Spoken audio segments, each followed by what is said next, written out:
As someone who grew up with the original 1980s He-Man cartoon, owned the toys, and even remember seeing the Dolph Lundgren Masters of the Universe movie in the cinema, I went into this one with a mixture of excitement and caution. I remember seeing pictures when it was being filmed and thinking it didn't really strike up much confidence, but bringing a beloved franchise back to the big screen is never easy, especially one with such a long-time fan base.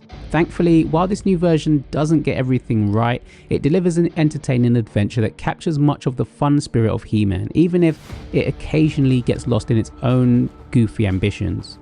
The film follows Prince Adam, played by Nicholas Galitzine, who has spent much of his life on Earth after being transported there as a child from Eternia. In this, Adam remembers exactly where he came from. He remembers Eternia, Castle Grayskull, and all of the heroes like Man-at-Arms and the destiny that awaits him. There's funny moments throughout and lots of Easter eggs. One in particular is where Adam is recalling the names of many of the heroes, but he's using names that he came up with them as a child, and it's actually the names of the characters from the cartoon. So it's a bit of an inside joke for the fans, but I appreciated it.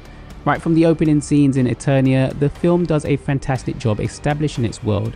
The colourful landscapes, magical atmosphere, and larger than life characters immediately pull you in. The momentum, however, does end up slowing down as you catch up with Adam on Earth, and this is definitely when the comedy starts to ramp up quite a bit. That comedic focus is probably the defining feature of this movie. Masters of the Universe often feels less like an epic fantasy adventure and more like a comedy. In many ways, it reminded me of Thor: Love and Thunder, with its constant stream of humour, over-the-top characters and playful tone. The film embraces its sillier side and rarely takes itself too seriously. Sometimes this works well, and in this movie's favour, it's probably for the best that it didn't take itself too seriously. That said, sometimes it does lean a little too heavy on the goofy side of things. Nicholas Galitzine does a solid job as Prince Adam and He-Man. His portrayal of Adam leans heavily into the character's innocence and naivety, occasionally to the point where he feels a little too airheaded. However, once he embraces the power of He-Man, he brings the confidence and heroic presence fans would expect for the most part.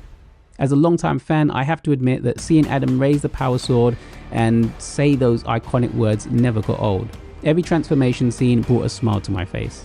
The supporting cast is a bit of a mixed bag. Idris Elba brings his usual charisma to Man-at-Arms, and while he performs well, the character's storyline never feels particularly compelling. The same can be said for several of the supporting heroes, who often feel overshadowed by the film's larger personalities. There are attempts at emotional arcs and character growth, but many of them feel underdeveloped or rushed.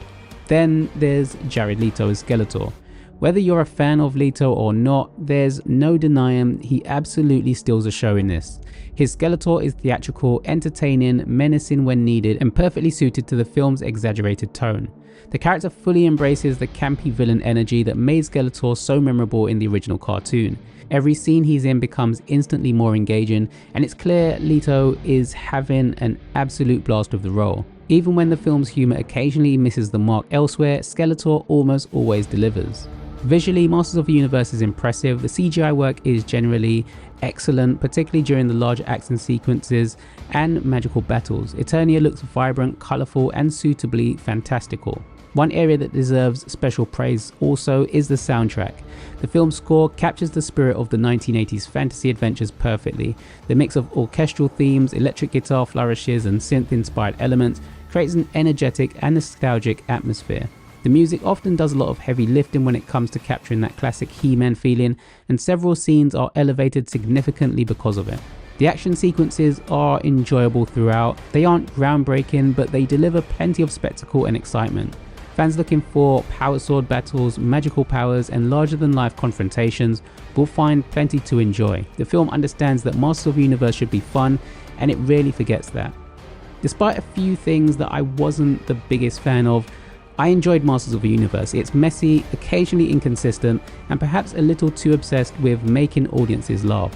But it's also colourful, entertaining, nostalgic, and filmed with genuine affection for the source material. Most importantly, it captures the excitement of seeing He-Man return to the big screen, and it's just a lot of fun. Fans expecting a serious fantasy epic may be disappointed. However, if you go in expecting a fun, goofy, action-packed Masters of the Universe comedy, you'll likely have a great time. It may not be the definitive He-Man movie, but it's certainly an enjoyable one. Have you seen Masters of the Universe yet, and what did you think about it? Let me know your thoughts in the comments below. Hope you enjoyed the review. Big thanks as always for watching, and until next time.